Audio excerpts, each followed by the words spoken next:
अगर आपको ज़िंदगी बनानी है तो चैलेंज लेना सीखिए। अगर आपको ज़िंदगी के अंदर कुछ बड़ा करना है, कुछ विशेष करना है, अपनी विशेष छाप छोड़नी है, अपना विशेष प्रभाव डालना है अपने आसपास या अपने काम के द्वारा, तो आपको चैलेंज लेना पड़ेगा। नमस्कार, जय हिंद। मैं हूं आपका दोस्त कवि आदि गणेश। केदारनाथ अग्रवाल साहब वाला अध्याय देखेंगे आज, कक्षा 9 की पुस्तक। कौन सी? क्षितिज। क्षितिज फर्स्ट चल रही है अपनी, कक्षा 9 की। उसमें आज अगला जो अपना अध्याय है वह है केदारनाथ अग्रवाल साहब की जो कविता है वो देखेंगे। इसके अंदर हम केदारनाथ अग्रवाल के संपूर्ण परिचय को देखते हैं, जो कि हिंदी साहित्य इतिहास की दृष्टि से भी बहुत महत्वपूर्ण है। कई बार सवाल है जो यहाँ से पूछे जाते हैं, और रचनाएं देखेंगे, रचना काल भी देखेंगे जो विशेष होगी, क्योंकि ये महत्वपूर्ण हस्ताक्षर हैं। ये भी केदारनाथ अग्रवाल साहब ही, इनका सवाल कोई ना कोई आपको देखने को अवश्य मिलता है। और मोटिवेशन के लिए, प्रेरक कविताओं के लिए आप मेरा एक दूसरा चैनल है आदि की आवाज़, उस पर अभी सुबह वीडियो डाला है, आदि की आवाज़। इसको भी आप सब्सक्राइब कर सकते हैं। यहाँ पर मोटिवेशनल वीडियो आपको निरंतर मिलते रहेंगे। और इस वीडियो को लाइक कर दीजिए, शेयर कर दीजिए। पहली बार देख रहे हैं, सब्सक्राइब कर बेल आइकन क्लिक कर लीजिए, और टेलीग्राम चैनल का लिंक डिस्क्रिप्शन में मिल जाएगा। लिखिए संपूर्ण परिचय, हेडिंग डालिए संपूर्ण परिचय। केदारनाथ अग्रवाल साहब के परिचय को देखेंगे कंप्लीट। देखिए, जन्म की बात करें तो जन्म होता है 1911 में। कब होता है? 1911 ईस्वी में। निधन की हम बात करें, अग्रवाल साहब के निधन की हम बात करें तो निधन होता है 2000 ईस्वी में। ठीक है, तो जन्म जरूर याद रखिएगा। जन्म स्थान की बात करें तो कमासिन गांव में हुआ था, बांदा जिला, यूपी के अंदर।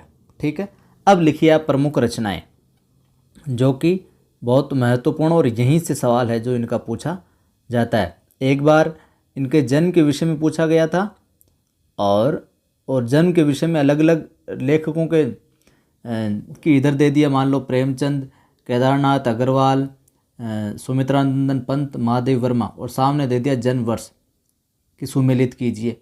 तो फिर आपको मिलाना होगा वहाँ पर। तो आपको जन्म इनका पूछा गया है एक बार, तो आप जन्म है जो, और ये अपने कंप्लीट चैप्टर हो जाएंगे तो मैं आपको बताता रहूँगा कि ये महत्वपूर्ण राइटर जिनके बारे में ज़्यादा पूछा जाता रहा है और ज़्यादा पूछा जा सकता है। ठीक है मामला। तो प्रमुख रचनाओं में लिखिए आप पहले साहब, पहली लिखिए नींद के बादल। पहली रचना है नींद के बादल। नींद के बादल। समय लिखिए इसका 1947। नींद के बादल कब? 1947। दूसरी रचना है युग की गंगा। नींद में बादल बने और फिर युग की क्या? गंगा बह गई। समय 1947। और तीसरी रचना है फूल नहीं रंग बोलते हैं। कि फूल नहीं बोलते, फूल नहीं बोलते क्या हैं? रंग बोलते हैं। कौन कहते हैं? केदारनाथ अग्रवाल साहब। ये भी इनकी प्रमुख रचना है, फूल नहीं रंग बोलते हैं, और समय है 1965। नींद के बादल, युग की गंगा, फूल नहीं रंग बोलते हैं। अगली रचना है इनकी लोक और अलोक। लोक और अलोक। लोक और अलोक। इसका समय है 1957 अपने। अगली है 5 नंबर पर, देखें आग का आईना। बहुत प्रसिद्ध है, आग का आईना। आईने के 100 टुकड़े करके हमने देखे थे, एक में भी तन्हा है और 100 में भी अकेले हैं। सुना होगा गाना। आग का आईना। समय है 1970। आप बोलो गुरुजी बीच में क्या बोलने लगे, तो बस मस्ती से, बिल्कुल ईमानदारी से और मज़े से पढ़िए, सारी चीज़ें याद होती जाएगी। आग का आईना लिख लीजिए 1970। और छठी रचना है यहाँ पर अपूर्वा। बहुत प्रसिद्ध है। अपूर्वा के बारे में कई बार पूछा गया है। 1984। 7 नंबर पर लिखिए आप समय समय समय पर, समय समय पर। बाद में लिखिए आप 8 नंबर, बहुत ही प्रसिद्ध है, ये भी पूछी गई है। माझी ने बजाओ, माझी ने बजाओ क्या वंशी, कि माझी ने बजाओ वंशी। एक देखिए आप वसंती हवा या बासंती हवा भी देखने को मिल सकता है, वसंती हवा।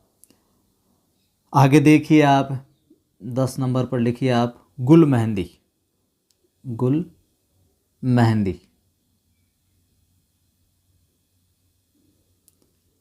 पंख और पतवार, 11 नंबर पर लिखिए पंख और पतवार प्रसिद्ध है, और इसका आप समय लिख लीजिए, पंख और पतवार का इसका समय हो जाएगा 1979, 1979। हे मेरी तुम अगली है, 12 नंबर पर लिखिए हे मेरी तुम। यहाँ पर इसका है 1981। और मार प्यार की थापें, बहुत महत्वपूर्ण है। और मार किसकी थापें, प्यार की थापें, थाप ठोकते हैं थापें। समय 1981 इसका, ठीक है। आगे देखिए, आगे हम बात करें 14 नंबर रचना की। इनकी जो प्रमुख है, जो पूछ जा सकती है और जो पूछी जाती रही है, उन्हीं के बारे में लिखवा रहा हूँ। कहे केदार खरी खरी, बहुत बार पूछा है इसको। कहे केदार खरी खरी, इसका समय पूछा गया, क्योंकि लेखक का नाम पूछे तो केदार से आप केदारनाथ अग्रवाल लगा सकते हो। 1983, ध्यान में रखिएगा। आत्मगंध है बम्बई का रक्त स्नान, ये ध्यान में रखिएगा आप। बम्बई का रक्त स्नान, मुंबई का रक्त स्नान। समय है इसका अपने हो जाएगा 1983। वर्ल्ड कप वाले टाइम में चल रहा था यूँ सर। बोले बोल अबोल, ये देखिए आप, बोले बोल अबोल, बोले बोल अबोल, इसका समय 1985। और एक रचनाएं और देख लीजिए इनकी। जो शिलाएं तोड़ते हैं, जो शिलाएं क्या करते हैं, तोड़ते हैं, जो शिलाएं तोड़ते हैं, 1985। तो ये थी इनकी प्रमुख रचनाएं। बात करें इनकी और इनके परिचय में, तो पेशे से क्या थे ये, वकील थे, ठीक है। पहली बात, इनको पुरस्कारों में हम बात करें तो सोवियत भूमि पुरस्कार मिला हुआ है इनको, भूमि पुरस्कार मिला हुआ है। साथ ही बात करें तो इनको मिला हुआ है साहित्य अकादमी पुरस्कार मिला हुआ है, साहित्य अकादमी पुरस्कार भी मिला हुआ है इनको, ठीक है। और जो इनकी हे मेरी तुम कवि, जो काव्य संग्रह है, हमने भी यहाँ पर बात की।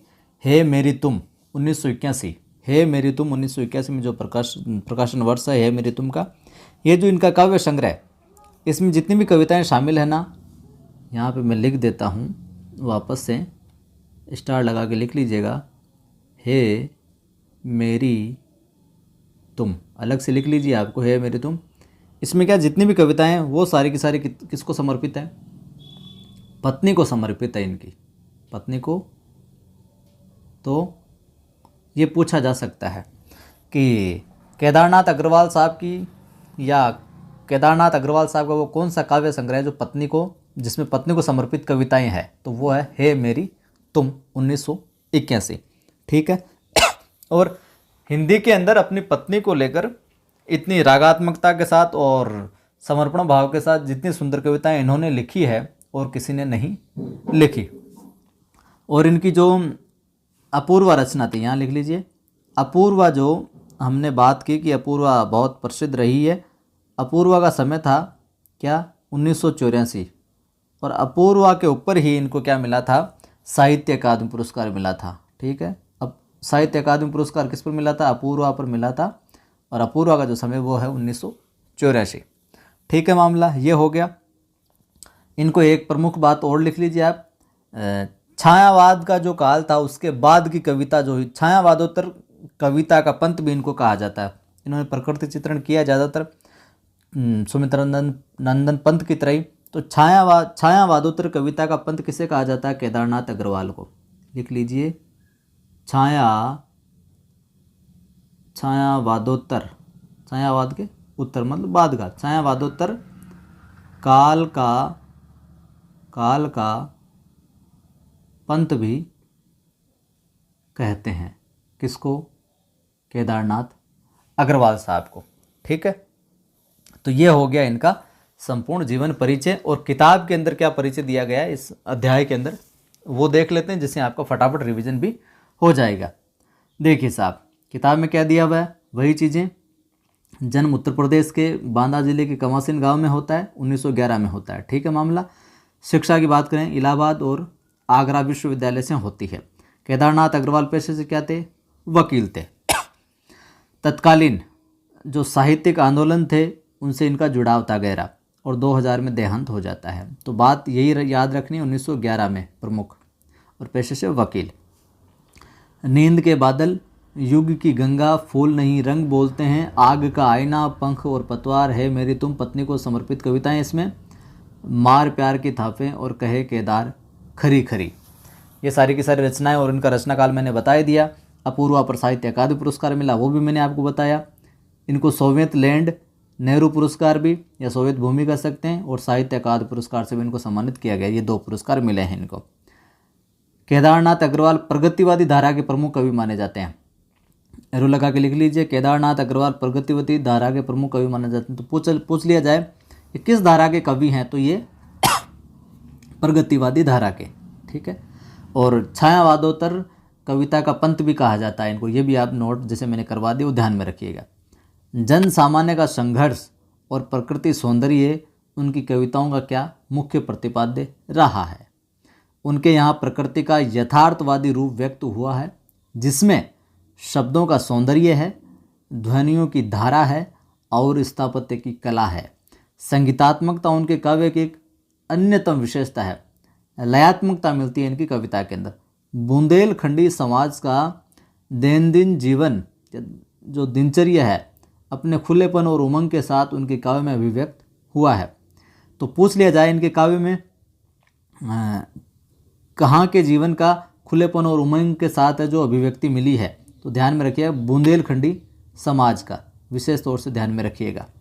केदार कविता की भाषा को लोक भाषा के निकट लाते हैं। केदार क्या करते हैं, केदार की जो कविता है इसमें जो भाषा वो लोक भाषा के निकट की है, और ग्रामीण जीवन से जुड़े बिंबों को आत्मीयता के साथ है जो प्रस्तुत करते हैं कौन, केदार साहब। अब इनकी जो ये कविता है इसके अंदर क्या है, इस प्रस्तुत पाठ के अंदर क्या है, तो प्रस्तुत कविता में कवि का क्या प्रकृति के प्रति गहन अनुराग व्यक्त हुआ है, और वह चंद्र गहना नामक स्थान से लौट रहा है। ये कविता का शीर्षक भी है, वह चंद्र गहना नामक स्थान से क्या लौट रहा है, और लौटते हुए उसके किसान मन को खेत खलियान एवं उसका जो प्राकृतिक परिवेश है वो सहज क्या कर लेता है, अट्रैक्ट कर लेता है, आकर्षित कर लेता है। खोपड़े में जा रही है बात।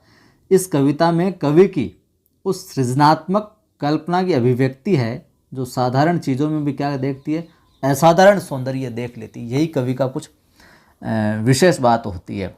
गोपाल दास नीरज साहब ने भी कहा है कि मानव होना भाग्य है लेकिन कवि होना सौभाग्य है, और उस सौंदर्य को शहरी विकास की तीव्र गति के बीच भी अपनी संवेदना में सुरक्षित रखना चाहती है। यहाँ प्रकृति और संस्कृति की क्या एकता व्यक्त हुई है। प्रकृति और संस्कृति की एकता देखने को मिलती है। और कविता का शीर्षक अपने चंद्रगहना से लौटती बेर, लौटती बेर यानी चंद्रगहना से लौटते समय। इस कविता का भावार्थ है जो हम अगले वीडियो में देखेंगे। परिचय आपको कैसा लगा विस्तार से बताइएगा कमेंट करके। इस वीडियो को लाइक कर दीजिए, आप शेयर कर दीजिए सभी दोस्तों के साथ, अवश्य शेयर किया करें। हमेशा फेसबुक व्हाट्सएप पे स्टेटस भी लगा सकते हैं। और पहली बार मेरे चैनल पर ये वीडियो देखना, चैनल को सब्सक्राइब करना है आपको और घंटी वाले निशान को क्लिक करना पास में और ऑल नोटिफिकेशन पर क्लिक कर लेना ताकि हर वीडियो की सूचना आपको मिलते रहे। टेलीग्राम चैनल का लिंक जो है डिस्क्रिप्शन में मिल जाएगा। कवि आदि गणेश और देवनागरी लिपि में लिखा हुआ है हिंदी, इस नाम से टेलीग्राम चैनल है। लगभग 1500 के तकरीबन लोग जुड़े हुए हैं वहाँ पर। और मेरा दूसरा यूट्यूब चैनल भी है, कौन सा, आदि की आवाज़, जिस पर मोटिवेशनल वीडियो में डालता हूँ कविताएं। आपको वहाँ से निरंतर कुछ न कुछ नया सीखने को मिलेगा, तो उसको भी आप सब्सक्राइब करके बेल आइकन क्लिक कीजिए। जय हिंद, फिर मिलता।